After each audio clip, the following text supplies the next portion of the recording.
undangan ke desa gaib di pedalaman Kalimantan.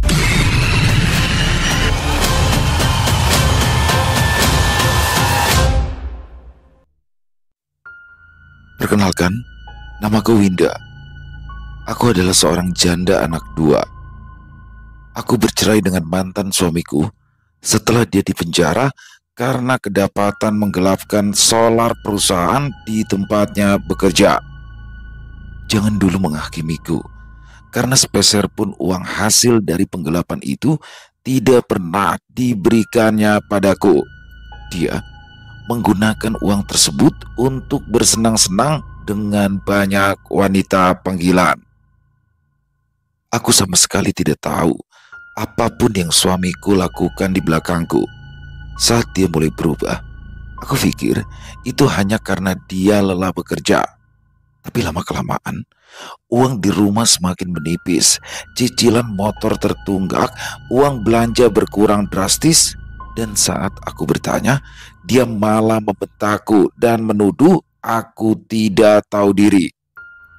Aku sempat berpikir, mungkin memang aku yang salah karena aku terlalu banyak menuntut. Padahal aku sendiri tahu, gaji suamiku hanya 9 juta per bulan dan kami hidup di pelosok Kalimantan Tengah yang semua harga barang setinggi langit. Harga gas LPG 3 kg saja mencapai 50 sampai 80 ribu di eceran. Kalau di pangkalan mungkin lebih murah, tapi untuk ke pangkalan itu butuh waktu sekitar 1,5 jam, dan jika dihitung-hitung dengan ongkos bensin dan naik feri penyeberangan juga menghabiskan kurang lebih 50 ribuan, belum termasuk harga gasnya. Tapi kemudian semua itu terbongkar ketika polisi datang malam-malam dan membawa suamiku pergi di depan anak-anak kami yang masih kecil. Hari itu juga hidupku berubah. Dari seorang ibu rumah tangga biasa, aku harus menjadi ibu sekaligus ayah yang menafkahi anak-anakku. Awalnya aku cukup kesulitan, karena sebelumnya aku tidak pernah bekerja, namun untungnya ada ibu dan juga ayah tiriku yang selalu membantu. Meskipun mereka tidak kaya, tapi mereka selalu berusaha untuk membantu aku dan anak-anakku menghadapi sulitnya kehidupan ini. Aku menceritakan semua ini bukan karena aku ingin pembelaan, tapi aku hanya ingin berbagi kisah hidupku yang seperti roller coaster ini. Asam manis sampai hal-hal di luar nalar yang aku alami akan kubagikan semuanya di sini. Di awal, dengan uang modal sebesar 500 ribu rupiah pinjaman dari ibuku, aku mulai berjualan kue, onde-onde, donat, dan tahu isi sayur pedas. Tapi usaha itu hanya berjalan 1 minggu saja, karena di desaku itu orang-orang sepertinya membenciku akibat perbuatan suamiku. Jadi tidak ada yang membeli daganganku. Sedih memang, tapi itulah kenyataan yang harus kuhadapi. Akibat ulah laki-laki bajingan itu, aku sangat kesulitan untuk bertahan hidup di tengah orang-orang yang membenciku. Tapi aku cukup bisa memaklumi kenapa mereka membenciku, karena akibat ulah suamiku yang ketahuan melakukan penggelapan itu, para karyawan lain di PT tersebut akhirnya diperiksa satu persatu dan banyak dari mereka yang dipecat setelah itu. Tapi jika mereka berpikir sehat, mungkin mereka tidak akan menyalahkanku, karena jika suami-suami mereka bersih, meskipun dicek atau diinterogasi oleh BIN sekalipun, ya tidak akan terjadi apa-apa. Tapi begitulah kebanyakan sifat manusia. Jika mereka berbuat kesalahan, harus selalu ada yang disalahkan atas kesalahan yang mereka perbuat itu. Karena usaha di kampung sulit, pada akhirnya aku memutuskan untuk mencari kerja di Kabupaten Puruk Cahu. Meskipun cukup jauh dari desaku, tapi setidaknya di sana ada harapan untukku. Aku berangkat seorang diri menggunakan motor ibuku dengan berbekal uang 50.000. Waktu itu harga bensin eceran Pertalite 16 sampai 18 ribuan tergantung di mana kita membelinya. Kalau di pom harganya normal tapi jauh. Di kota kabupaten, aku memiliki teman. Dia bekerja di sana dan juga ngekos di sana. Jadi, sebelum aku berangkat, lebih dulu kuhubungi dia meminta izin untuk menginap beberapa malam sampai aku mendapatkan pekerjaan. Temanku sangat baik dan dia mengizinkan aku untuk numpang sampai aku mendapatkan pekerjaan. Gimana tadi? Udah dapat kerjaannya? Tanya temanku seraya mengambil sebatang rokok dari dalam bungkusnya. Oh ya, temanku ini adalah seorang perempuan dan di sini bukan hal yang tabu lagi jika seorang perempuan merokok. Udah keliling, tapi belum ada yang tidak berpengalaman seperti aku ini. Ternyata sulit sekali ya kerja di sini. Aku pikir di kabupaten seperti ini gampang cari kerja, tapi ternyata susah juga, jawabku. Ya, gitu deh. Zaman sekarang yang dicari itu ya mulai dari yang lulusan SMA sampai sarjana dengan usia maksimal di bawah 30 tahun. Tapi yang anehnya, syaratnya itu harus berpengalaman paling enggak 5 sampai 10 tahun di bidang tersebut. Yang kayak kita-kita ini sih, udahlah, kerja apa aja, yang penting bisa dapat uang, kata temanku. Aku menghela nafas panjang. Aku mulai pasrah dengan keadaan. Jangankan memikirkan masa depan, memikirkan untuk hari ini saja rasanya sulit. Kalau saat itu aku tidak memikirkan anak-anakku, mungkin aku sudah bundir di jembatan Bayi Tom. Win, gimana kalau kamu jadi penyanyi aja? Ya, walaupun upah sekali manggung itu nggak banyak, tapi kalau dapat saweran kan lumayan. Suaramu bagus, body kamu juga bagus. Kalau wajah, kamu nggak kalah cantik kok. Masih pantas jadi artis, kata temanku itu. Masa sih, Ra? Apa iya? Tapi gimana? Aku kan nggak kenal banyak sama orang-orang. Aku bisa bantu kamu kok. Jujur aja, Win. Aku itu sebenarnya sudah punya suami. Ya, walaupun kami cuma dekat siri, suamiku itu punya usaha grup musik dangdut. Banyak artis kampung sini yang jadi anggotanya. Kalau kamu mau, aku bisa kok bantuin kamu supaya bisa diterima jadi salah satu penyanyinya. Gimana? Mataku sedikit berbinar kala mendengar perkataan Rara temanku itu. Serius, Ra? Aku mau banget. Ya udah, kalau gitu nanti aku kasih tahu suamiku dulu ya. Kalau dia nggak nerima kamu, nggak akan aku kasih jatah dia. Kata Rara sambil bercanda.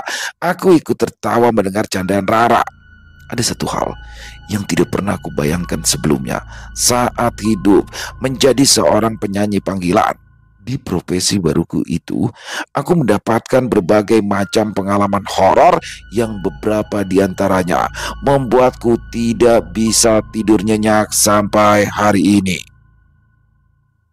Di awal-awal memulai profesiku sebagai penyanyi panggilan, tidak ada yang aneh-aneh. Semuanya berjalan dengan lancar dan baik-baik saja. Makin kesini, aku semakin pandai merawat diri dan juga makin lihai memoleskan make up ke wajah. Alhasil, penampilanku semakin hari semakin terlihat cantik. Ini bukan aku yang bilang ya, tapi teman-temanku. Keadaan ekonomiku pun perlahan-lahan juga mulai membaik. Aku bisa rutin mengirimkan uang untuk anak-anakku dan juga bisa membayar hutang-hutangku dan mantan suamiku. Hidupku saat itu benar-benar seperti berada di puncak kejayaan yang dimana mengumpulkan uang berpuluh juta hanya dalam waktu singkat. Tapi akhirnya keadaan mulai berubah saat aku mulai terserang penyakit aneh. Waktu itu aku baru pulang dari mengisi sebuah acara. Setelah sampai di kosan, aku mandi, bersih-bersih dan langsung tidur karena tubuhku sudah sangat kelelahan. Dan saat aku tertidur itulah aku bermimpi, mimpi yang sangat aneh. Aku mendapati diriku berada di tengah pemakaman dan ada banyak sosok pocong di sana seolah mengelilingiku. Lalu kemudian aku terbangun dan saat aku terbangun, tubuhku sudah banjir oleh keringat. Anehnya mimpi itu tidak hanya sekali, tapi muncul berkali-kali dan keadaan saat aku terbangun pun selalu saja sama, yakni tubuhku banjir oleh keringat. Hal itu terus berulang hingga 7 kali berturut-turut. Dan setelah itu, aku mulai merasakan kepalaku sering sakit. Pada awalnya, aku mengira sakit kepalaku itu karena kelelahan yang disebabkan waktu tidurku selalu terganggu dengan mimpi-mimpi aneh yang muncul setiap kali aku memejamkan mata. Tapi makin kesini, sakit di kepalaku semakin menjadi. Bahkan saking sakitnya, aku sampai pernah membenturkan kepalaku ke tembok hingga berdarah. Dan setelah darah itu keluar, barulah rasa sakit itu menghilang. Aneh memang, tapi itulah satu-satunya cara yang bisa membuatku merasa lega walau hanya sesaat. Aku tidak pernah bercerita pada siapapun soal ini karena aku takut orang akan mengira aku gila. Bahkan saat ibuku melihat bekas luka di dahiku dan bertanya pun, aku hanya bilang kalau aku jatuh di kamar mandi. Padahal waktu itu dengan sadar aku menghantamkan kepalaku ke sudut dinding. Lalu di suatu malam aku bermimpi. Di dalam mimpi itu ada sosok perempuan tua berambut panjang, berkulit abu-abu, berdiri di samping tempat tidurku. Matanya kosong, mulutnya berkomat-kamit seolah berbisik. Entah apa, aku tidak mengerti kata-katanya. Tapi tiba-tiba saja kepalaku terasa seperti mau meledak, panas, berat, seperti ada benda yang menusuk-nusuk dari dalam. Saat aku terbangun, bantalku sudah dipenuhi bercak-bercak darah yang ternyata keluar dari telingaku. Saat itu aku sangat panik. Tentu saja, kupikir aku mengalami pendarahan otak atau semacamnya. Tapi di saat yang bersamaan, aku juga merasa aneh karena aku tidak merasa lemas atau pusing seperti biasanya. Justru sebaliknya, kepalaku terasa lebih ringan, seolah beban yang selama ini menekan perlahan menghilang bersama dengan keluarnya darah itu. Namun, saat aku bercermin di kamar mandi, aku melihat sesuatu yang membuat kakiku lemas. Di bagian putih mataku muncul guratan merah melingkar. Dan hari-hari setelah itu, pendengaranku jadi sangat sensitif. Aku bisa mendengar suara detak jam dari ruangan lain, bahkan suara-suara aneh seperti orang yang sedang mengobrol. Suaranya kadang jauh, kadang juga terdengar dekat, namun tidak ada wujudnya. Serta bisikan-bisikan yang tidak seharusnya ada. Terkadang aku juga melihat sekelebat bayangan melintas di sekitarku, dan aku juga pernah beberapa kali melihat seseorang. Tapi saat aku berkedip, orang itu hilang seolah tidak pernah ada. Setelah mengalami kejadian-kejadian aneh dan sakit kepala yang juga tak kalah aneh itu, pekerjaanku pun menjadi kacau. Penampilanku tak lagi menarik perhatian penonton. Bahkan aku mulai ditinggalkan. Orang-orang sudah jarang mengundangku. Keadaan ekonomi yang semula bagus sekarang kembali seperti di awal lagi. Merasa apa yang aku alami semakin hari sudah sangat di luar nalar dan tidak masuk akal. Akhirnya aku memutuskan untuk bercerita semuanya pada Rara. Seperti biasa, Rara mendengarkan ceritaku tanpa menghakimi ataupun menyebut aku gila. Kayaknya dia ngirim kuda-kuda sama kamu deh. Mending kamu ke orang pintar aja deh, Win. Masih ada sisa tabungan kan? Atau kalau nggak ada, aku bisa kok kasih pinjaman. Keadaan kamu sekarang itu kayak mayat hidup tahu, ujar Rara mengusulkan.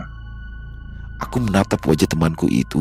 Wajahnya sama sekali tidak menunjukkan ketidakseriusan dalam perkataannya. Malah tatapan matanya menunjukkan rasa simpati dan kasihan padaku. Tapi aku belum pernah ke tempat-tempat kayak gitu, Ra. Aku takut. Atau ke pemuka agama aja dulu kali ya. Tapi kalau menurutku ya, Win, ke pemuka agama itu bukan solusi deh. Mereka nggak akan bisa bantu banyak. Kalau bisa sembuh pun itu nggak akan bertahan lama. Beda sama orang pintar. Jujur ya, Win, aku juga pernah berobat ke pemuka agama. Bukan bantu, Mereka malah nyeramai aku panjang lebar. Dari situ aku udah gak mau lagi ke pemuka agama. Mending ke orang pintar. Mereka lebih sat-sat ngebantu kita. Yang penting kita ada uang, kata Rara. Kamu pernah berobat ke pemuka agama? Emangnya kamu sakit apa sampai ke pemuka agama dan ke orang pintar? Tanya aku penasaran. Ya kamu tahu kan, aku itu kan istri siri suamiku. Ya yang namanya istri siri ya pastilah punya hubungan yang gak baik sama istri sahnya. Begitu juga aku. Aku itu sampai dikirimi santet sama istri sahnya. Santet? Iya Win, santet. Tahu nggak? Waktu itu kemaluan aku tuh ngeluarin bau busuk kayak bau bangke. Padahal nggak ada luka atau infeksi sama sekali. Bahkan saat diperiksa di rumah sakit pun dokter nggak nemuin tuh penyebab bau busuk itu. Nah, karena kurang yakin sama pemeriksaan dokter, akhirnya aku sampai datengin rumah sakit di luar provinsi. Tapi tetap aja hasilnya sama. Di situ aku baru sadar tuh, kalau mungkin apa yang aku alami ini bukanlah penyakit biasa yang bisa disembuhkan oleh medis. Baru deh aku mulai cari-cari info tentang orang pintar. Dan akhirnya aku ketemu sama dia. Orang pintar itu yang mengobati aku, memagari diriku dan juga mengembalikan santet itu ke pengirimnya.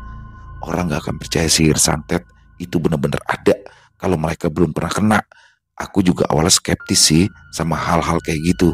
Tapi kemudian aku ngalamin sendiri dan aku percaya santet dan kawan-kawannya itu benar-benar ada.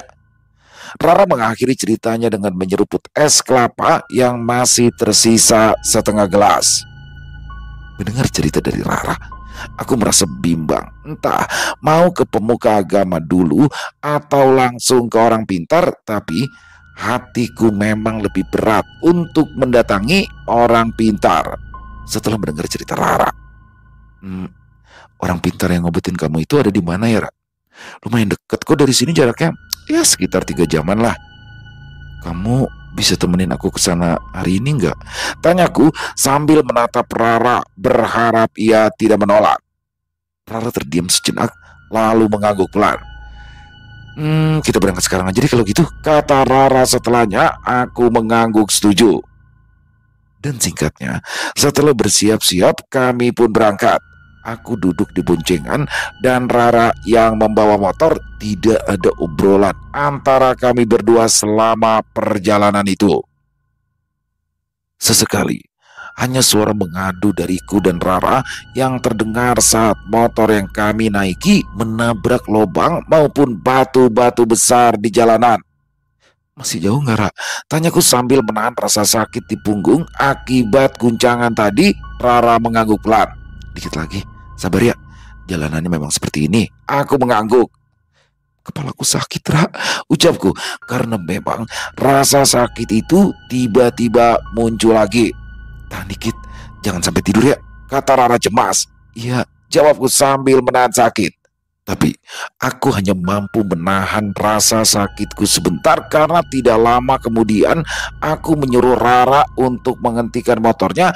Aku segera turun dengan tertati sambil terus memegangi kepalaku. Dengan sadar, aku langsung membenturkan kepalaku ke batang sebuah pohon hingga berdarah. Rara yang melihat itu berteriak histeris sambil berusaha menahan tubuhku. Setelah kepalaku berdarah, aku pun merasa lega karena rasa sakitnya seketika menghilang begitu darah keluar dari luka di kepalaku. Apaan sih kamu? Kenapa nggak mau nunggu sampai kita tiba di rumah orang pintarnya? Rara bertanya dengan nada setengah emosi. Maaf, Ra, tapi rasa sakitnya nggak bisa hilang kalau darahnya belum keluar. Ya iya, tapi jangan kayak gitu dong. Kalau cara ngentin sakitnya gitu, yang ada kamu bisa geger otak lama-lama. Rara menatapku tajam lalu buru-buru mengambil tisu dari dalam tasnya dan menekan luka di kepalaku. Aku hanya diam, tidak ada yang bisa kubantah. Yang kufikirkan tadi cuma satu, yaitu menghentikan rasa sakit pada kepalaku. Udah, sekarang kita lanjut. Aku pun menurut. Akhirnya, setelah perjalanan yang lumayan panjang itu, kami pun sampai di depan sebuah rumah yang tampak tua namun masih sangat kokoh. Rumah itu masih bergaya rumah-rumah zaman dahulu dengan dinding kayu, jendela-jendela besar dengan kisi-kisi dan atap seng yang sudah mulai berkarat di beberapa bagiannya. Di teras rumah tersebut terlihat seorang laki-laki berusia 40 tahunan sedang duduk santai menikmati suasana sore hari itu. "Permisi kak," kata Rara pada lelaki itu. "Silakan naik," jawabnya. Entah kenapa, perasaanku mendadak lain saat mulai menginjakan kaki di teras rumah orang itu. Pada awalnya, lantai tersebut terasa hangat, namun setiap kali aku melangkah maju, rasanya lantai-lantai itu bertambah panas hingga terasa seperti menginjak bara api. Tapi anehnya, orang itu malah tersenyum saat melihatku kesulitan untuk masuk. Tanpa mengatakan apa-apa, dia menyentuh pundakku dan tiba-tiba saja setelahnya aku kehilangan kesadaran. Ketika bangun, ternyata aku sudah berada di dalam rumah orang itu dan hari pun sudah beranjak malam. Rara masih ada di sampingku. Ia menatapku dengan cemas. "Aku kenapa, Ra?" tanyaku pelan sambil meringis. Entah kenapa badanku rasanya sakit-sakit semua. "Kamu tadi kesurupan. Untung yang ngerasukin kamu berhasil diusir keluar," kata Rara. Aku terdiam sejenak. Apa iya aku kesurupan? Belum lagi aku bertanya lebih lanjut, lelaki itu mulai buka suara. "Ada seseorang yang mengirimkan guna-guna padamu agar kamu kehilangan dirimu sendiri dan kejayaan yang sudah kamu dapatkan. Orang itu perempuan dan kamu sangat mengenalnya." "Perempuan? Siapa dia? Tolong katakan supaya aku bisa berhati-hati padanya." "Kalian pernah bertengkar karena saweran, tapi akhir-akhir ini dia jadi sangat baik padamu, memberikanmu makanan dan minuman, dan makanan dan minuman itulah perantara guna-gunanya." Aku terdiam. Ya, hanya ada satu orang yang pernah bertengkar denganku perkara saweran, yaitu Sylvie. Jadi ceritanya begini. Waktu itu kami sedang tampil di sebuah acara pernikahan yang ada di desa Juking Pajang, Murung Raya. Seharusnya kami berbagi saweran sesuai kesepakatan, tapi saat ada orang yang menyawerku, dia malah mengambil uang saweran tersebut dengan alasan si penyawer adalah orang yang selalu rutin menyawernya jika ia mengisi acara di desa tersebut. Padahal jelas-jelas si penyawer itu memberikan uang sawerannya padaku. Aku yang tidak terima tentu ingin mengambil hakku, tapi Sylvie dengan alasannya tidak juga mau mengalah. Alhasil kami pun bertengkar. Dan kami pun sempat saling mendiamkan. Meski berada di satu acara yang sama, kami sudah tidak lagi mengobrol seperti biasa. Tapi suatu hari, Sylvie mendadak baik padaku. Ia meminta maaf dan mengajakku jalan-jalan. Dia juga jadi rutin memberikanku makanan dan minuman setiap kali kami bertemu di satu acara yang sama. Aku tidak pernah mencurigai kebaikannya itu. Bisa dibilang aku ini sulit untuk suuzon dengan orang. Makanya aku tetap bisa bertahan dengan suamiku meski orang-orang banyak yang melaporkan kelakuannya padaku. Aku tidak pernah curiga dan suuzon padanya hingga akhirnya Tuhan menunjukkan kebenarannya padaku. "Lalu sekarang bagaimana?" aku bertanya pada lelaki itu setelah cukup lama termenung. "Jadi kakak ini akan membantu menyembuhkan kamu dari guna-guna ituin. Nanti yang perlu kamu lakukan adalah minum dan mandi dengan air ini. Ini air mantra yang bisa membuang sisa guna-guna yang ada di badan kamu," kata Rara seraya menunjukkan jerigen 5 liter yang berisi air. "Cuma itu?" tanyaku. "Ya enggak lah. Sekarang kalau kamu sudah enakan, kakak ini akan mulai mengobati kamu," kata Rara lagi. Aku menatap lelaki tersebut yang duduk tak jauh dari kami. "Aku sudah lumayan enakan, Ra." Mendengar jawabanku, lelaki itu lantas menyuruhku untuk mengganti pakaianku dengan kain hitam sepanjang jari yang sudah tersedia di atas meja kecil di ruangan tersebut. Aku menatap Rara ragu-ragu. "Gak perlu takut, ini beneran orang pinter kok, bukan orang cabul," bisik Rara. Aku menghela nafas panjang, lalu kemudian beranjak dengan ditemani oleh Rara. Aku menuju ke sebuah ruangan untuk mengganti pakaianku dengan kain hitam tersebut.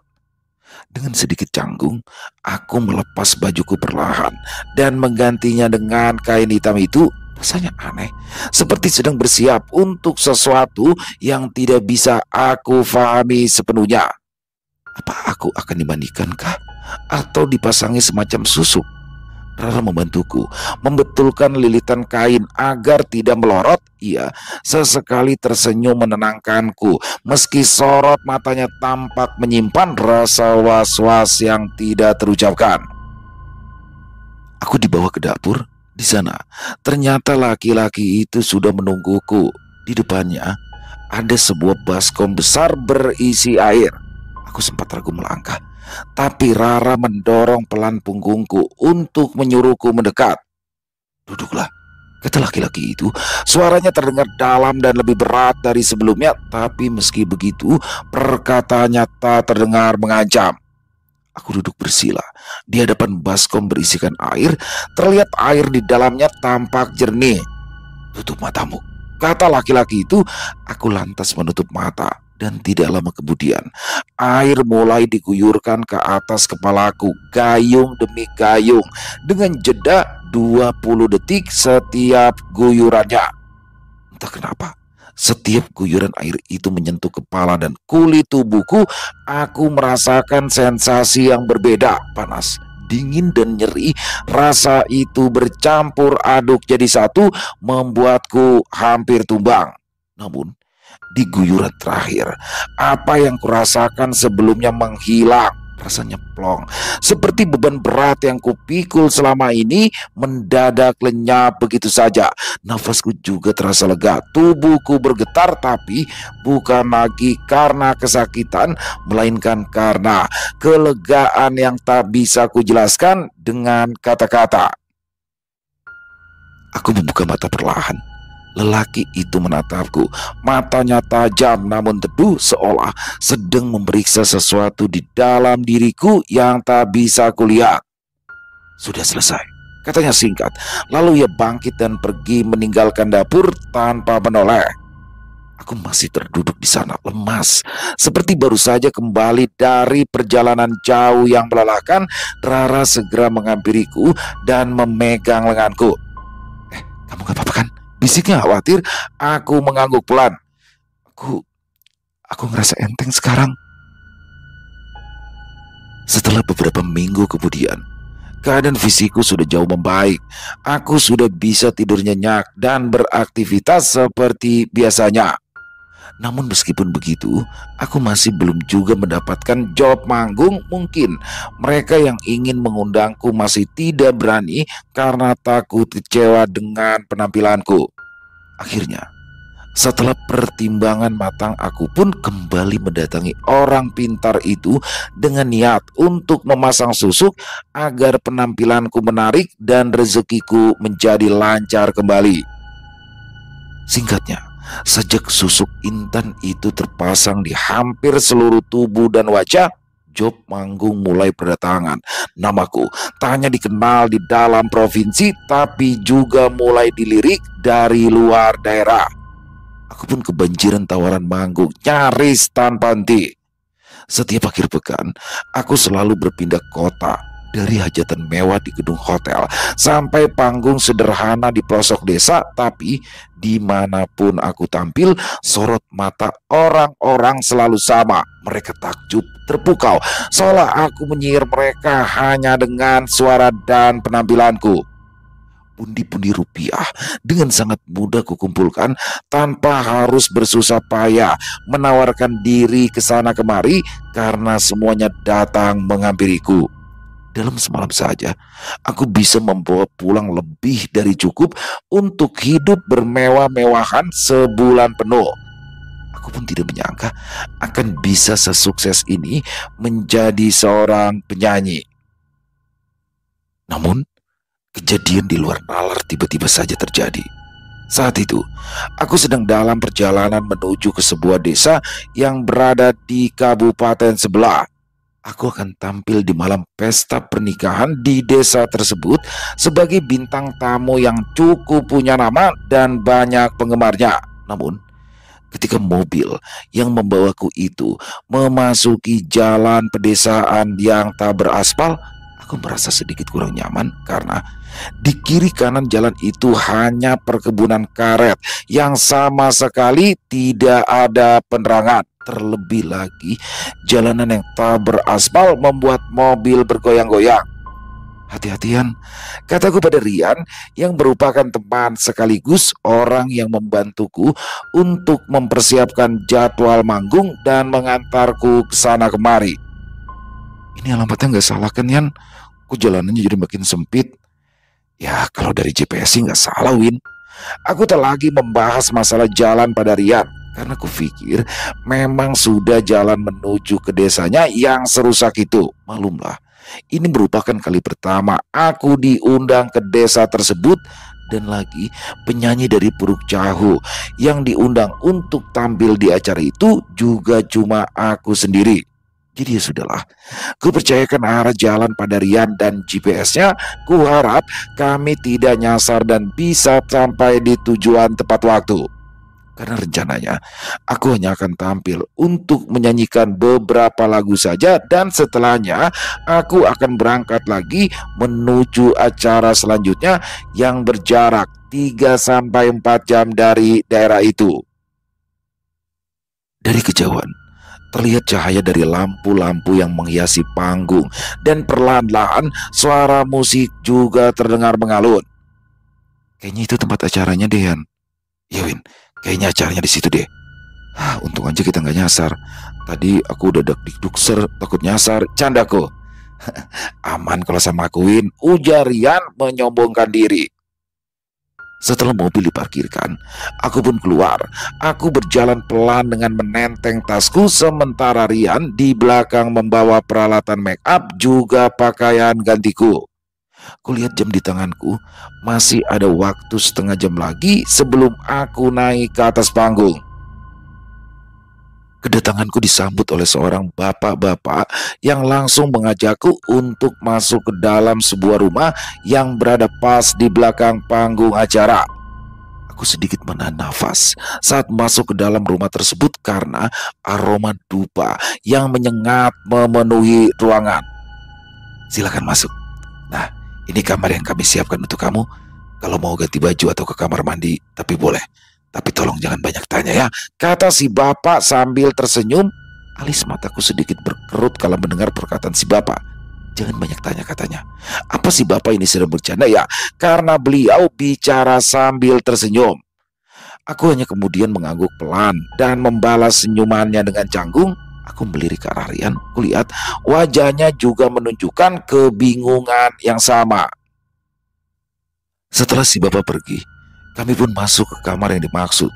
Kamar itu tampak seperti tidak pernah dipakai dalam waktu lama.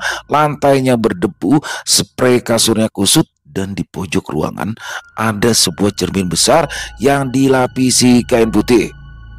Bau dupanya tajam banget ya, bisik Rian pelan sambil meletakkan tas make up di atas meja kayu tua. Aku mengangguk membenarkan. Ya, bikin mual. Rian keluar sebentar saat aku akan mengganti pakaian dan di saat sendirian itulah aku tiba-tiba merasakan hawa yang aneh di dalam ruangan itu dan juga seperti ada sesuatu yang memperhatikanku. Bergegas, aku mengganti pakaian dan kusuruh Rian untuk masuk kembali menemaniku. Perbaiki sedikit make up dan setelah selesai berdandan, aku lantas keluar dari kamar sedangkan Rian merehatkan badan di atas kasur tersebut. Winda, panggil seorang ibu-ibu yang baru keluar dari ruangan lain.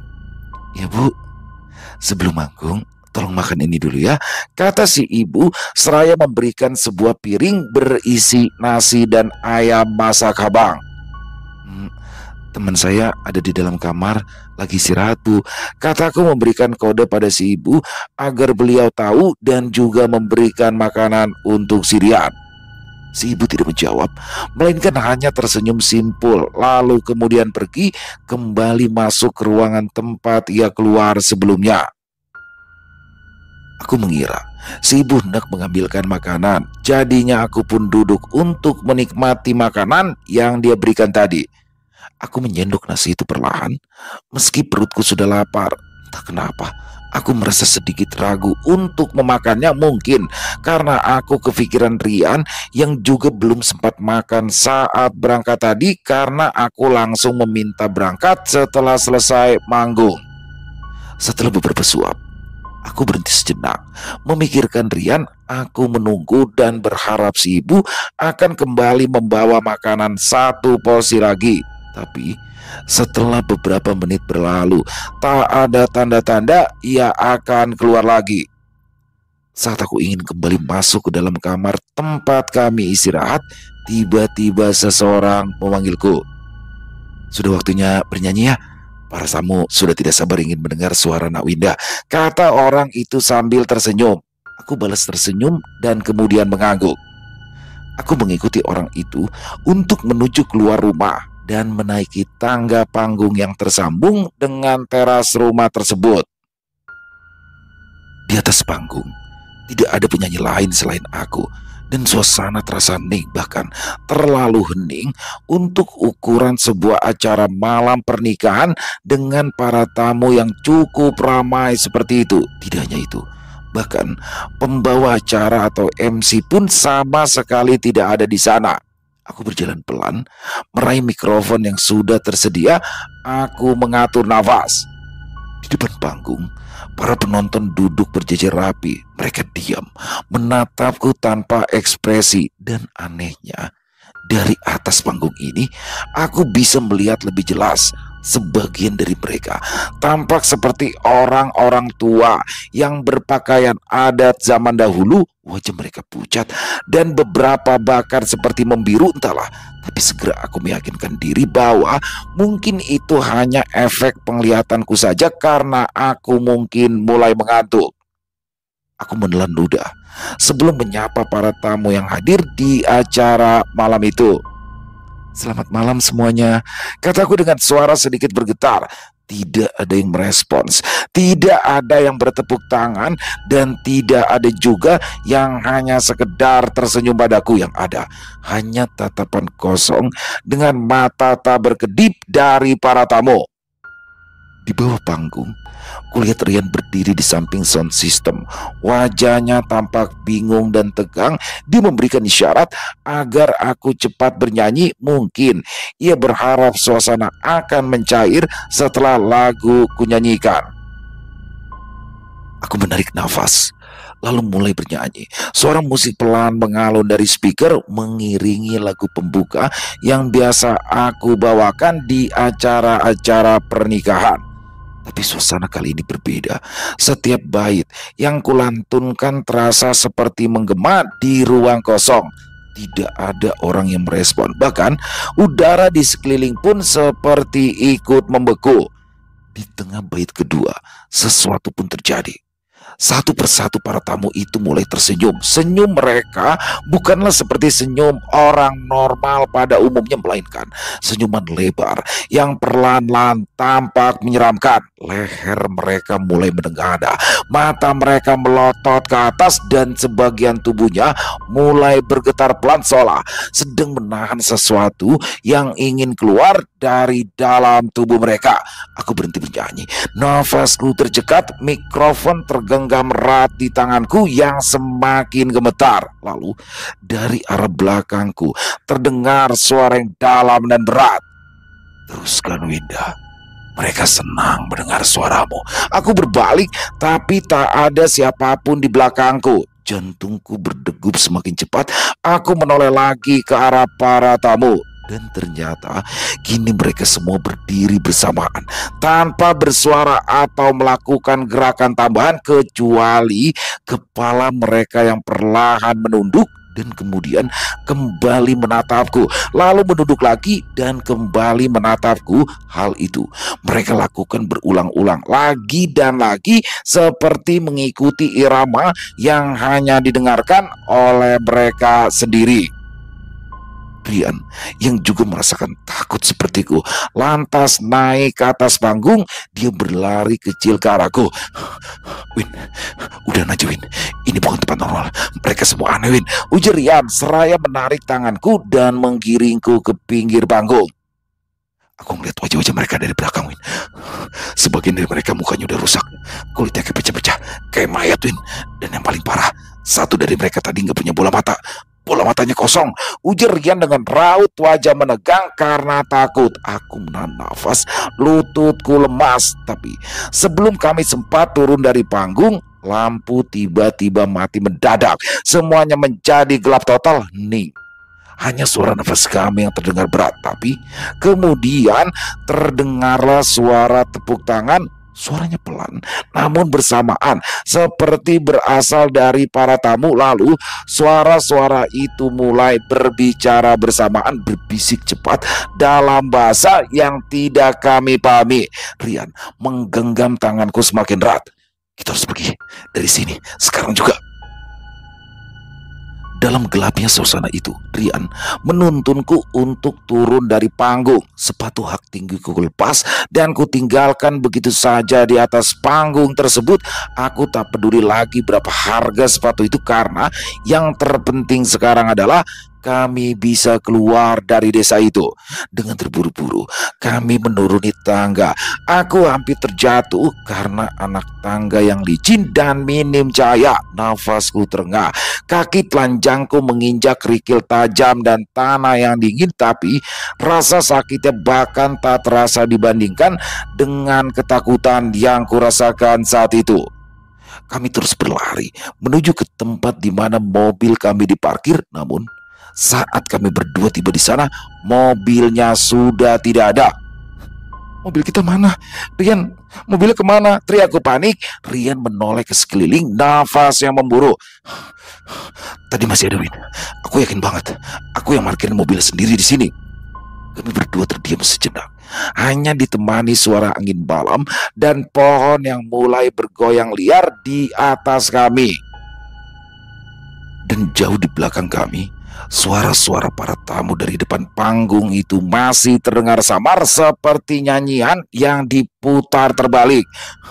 Kita harus cari jalan keluar, walaupun harus jalan kaki, kataku mantap. Rian mengangguk setuju. Pada akhirnya kami berdua pun menyusuri jalan setapak yang mengarah keluar dari desa itu, melintasi deretan rumah-rumah kayu yang gelap dan tertutup. Tapi setelah berjalan sekitar 20 meter, kami menyadari sesuatu. Kami kembali berada di depan panggung itu lagi. Aku membekap mulutku sendiri. Gak mungkin, ini gak mungkin. Barusan kita jalan lurus kan, Rian, ya kan? Rian teriak pucat. Jangan-jangan kita terjebak di sini, Win. Kita dari tadi cuma muter-muter, Win. Gumam Rian dengan suara bergetar. Ku tarik tangan Rian dengan cepat dan ku ajak dia untuk menjauhi tempat tersebut. Namun tiba-tiba saja dari arah panggung terdengar suara nyanyian dari seorang perempuan, dan suaranya sangat ku kenal. Bagaimana tidak, karena suara itu adalah suaraku sendiri. Ya benar, itu suaraku sendiri. Aku menghentikan langkahku, lalu aku memutar badan perlahan. Di atas panggung terlihat sosok perempuan berambut panjang, mengenakan gaun hitam. Wajahnya mirip denganku, sangat mirip, bahkan sangat sulit untuk dibedakan. Sosok itu tengah menyanyikan lagu yang tadi tidak sempat selesai ku nyanyikan, dan kini lagu itu mengalun utuh. Suaraku terdengar sangat merdu, bahkan terlalu merdu. Tapi yang bernyanyi di atas panggung itu jelas bukan aku. Win, itu bukannya kamu yang lagi nyanyi? Bisik Rian ketakutan. Tiba-tiba sosok yang menyerupaiku di atas panggung itu menatapku, lalu tersenyum. Sekujur tubuhku langsung terasa membeku, jantungku seolah berhenti, dan tanpa kusadari aku jatuh pingsan. Bangun-bangun, aku sudah berada di rumah sakit dengan Rian yang menunggui di sampingku. Wajah Rian terlihat pucat, di dahinya ada perban dan matanya bengkak dengan memar kebiruan. Rian, suaraku serak dan berat, tenggorokanku kering dan tubuhku terasa lemas. Syukurlah kamu sudah bangun, Win, ucap Rian lega. Aku mencoba mengangkat tubuh, tapi dengan cepat Rian menahanku. Pelan-pelan aja, kamu itu sudah 2 hari gak sadar. Aku menatapnya, mencoba menyusun kepingan ingatan yang mulai bermunculan. Itu, tanyaku pelan. Maksudku jelas tentang desa itu, tentang panggung dan tentang aku yang lain yang bernyanyi di atas panggung itu. Rian menghela nafas panjang, lalu ia menunduk. Nanti aku ceritain. Sekarang kamu istirahat dulu ya. Tapi Rian, desa itu, maksudku kenapa kita bisa tiba-tiba ada di sini? Win, nada suaranya berubah tegas. Percaya sama aku, kita selamat. Dan kamu sekarang sudah aman. Rian melanjutkan perkataannya, namun dengan suara yang lebih lembut. Aku tidak tahu apa yang terjadi pada kami dan bagaimana kami bisa keluar dari desa itu, hingga kemudian Rian pun menceritakan semuanya pada aku. Ternyata menurut Rian, saat itu aku tidaklah pingsan, melainkan aku yang tiba-tiba saja mengamuk dan menyerang Rian dengan brutal. Bahkan aku sempat melukai dan memukuli Rian di bagian mata serta dahinya hingga terluka dan berdarah. Untungnya Rian masih baik-baik saja dan aku berhasil dilumpuhkan. Tapi setelah itu Rian juga kehilangan kesadaran, pingsan. Saat dia terbangun, ternyata hari sudah pagi. Dan kalian tahu kami di mana? Kalau kalian menjauh desa, maka itu salah besar. Karena ternyata kami tengah berada di tengah hutan. Dan mobil kami ada tidak jauh dari tempat kami saat itu. Rian juga bingung bagaimana bisa sampai ke sana karena di sekitaran kami bahkan tidak ada bekas jalanan yang sebelumnya kami lewati. Aneh bukan? Dan yang lebih aneh lagi, saat Rian akhirnya berhasil membawaku keluar dari hutan dan sampai ke jalan raya, semua orang yang Rian tanyai mengaku tidak pernah tahu jika ada desa seperti yang ia ceritakan. Bahkan mobil kami pun harus menunggu beberapa hari untuk bisa dikeluarkan dari dalam hutan.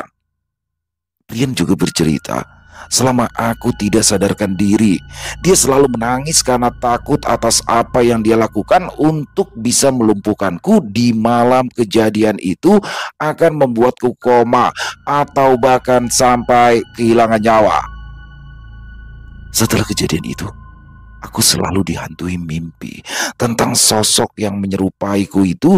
Sampai hari ini aku tidak bisa tidur dengan nyenyak karena mimpi itu selalu muncul dan aku tidak tahu bagaimana cara menghentikan mimpi tersebut. Selesai. Wow, luar biasa kisah dari Om Ras. Kisah dari tanah Kalimantan selalu saja menarik dan horor dapat banget nih, asli nih. Bagaimana di awal lagi perjalanan seorang wanita bernama Winda ya, yang mana dia menjanda karena suaminya tertangkap pihak yang berwajib karena sudah kedapatan menggelapkan solar ya di perusahaannya, dan hingga perjalanan membawanya membuat dia menjadi seorang biduan. Dan ternyata banyak sekali ya suka dukanya Winda dalam perjalanan dia menjadi seorang biduan, dari mulai dia diguna-guna sama temannya sendiri sampai dia akhirnya masang susu karena nggak laku, dan terakhir yang paling mengerikan, dia konser, dia nyanyi diundang itu ke desa gaib ya, yang mana desanya itu ternyata ada di tengah hutan. Jadi benar-benar kayak digelapin tuh mata dia. Dia jalan pertama tuh kayak merasa itu jalan biasa aja gitu, jalan biasa aja. Tapi padahal pantesan kok agak rusak gitu ya, kayak ajluk-ajlukan. Tapi ternyata itu masuk ke dalam hutan dan di situ dia konser di tengah penonton gaib. Ngeri banget asli. Dan di sini ternyata ketika Winda dan sosok peniru Winda ini bertatap-tatapan, di situ Winda kan taunya dia pingsan, padahal enggak. Dia kesurupan dan menyerang temannya Rian. Dan Rian di sini akhirnya melumpuhkan Winda, mungkin dengan cara yang kasar ya, karena kan susah juga tuh. Nah ketika lumpuh, Rian juga ketakutan nih, takutnya Winda nggak bangun-bangun lagi. Tapi alhamdulillah akhirnya bangun dan bisa selamat lah ya, intinya mobilnya juga ketemu. Walaupun memang saat itu tidak bisa langsung dibawa pulang karena mobilnya ini perlu dievakuasi nih, karena nggak bisa keluar begitu ya, karena di dalam hutan. Jadi masuk bisa, keluar nggak bisa. Keren banget kisah kayak begini, saya suka nih ya. Saya pikir tadinya bakalan perjalanan rumah tangga, perjalanan seorang wanita, tapi ternyata enggak nih. Endingnya ini adalah desa gaib. Keren. Dan saya selalu suka kisah-kisah tentang desa gaib seperti ini ya, luar biasa. Terima kasih Om Ras atas kisahnya yang luar biasa. Ditunggu lagi untuk kisah-kisah selanjutnya ya. Dan semoga kisah barusan bisa menghibur teman-teman semua, para pecinta penikmat horor misteri, lebih khususnya lagi kepada para subscriber dari channel Ilo Bercerita. Buat yang punya komentar lain, yang punya pendapat lain, bisa menuliskan di dalam kolom komentar, ataupun hanya sekedar saling menyapa, insya Allah kami akan membalasnya satu persatu. Buat teman-teman yang suka dengan videonya, bisa diklik tombol like-nya, tombol jempolnya, boleh juga dibantu di-share ya link videonya ini ke teman-teman yang lain, agar juga ikut merasa terhibur. Dan buat teman-teman yang mungkin belum subscribe channel Lelo Entry, bisa diklik dulu tombol subscribe-nya. Jangan lupa lonceng notifikasinya juga dinyalakan agar teman-teman selalu mendapatkan notifikasi dari konten-konten yang akan kami upload selanjutnya. Di akhir kata, saya Ilo mengucapkan permohonan maaf apabila mungkin dalam pembawaan kisahnya barusan ada kata-kata saya yang salah ataupun ada kata-kata saya mungkin yang kurang berkenan. Saya mohon dibukakan pintu maaf yang seluas-luasnya. Sampai berjumpa lagi di konten-konten kami selanjutnya, yang pasti tidak kalah serunya, yang pasti tidak kalah horornya, masih bersama saya Ilo di channel Ilo Bercerita. Salam sehat, sukses selalu untuk kita semua. Wassalamualaikum warahmatullahi wabarakatuh.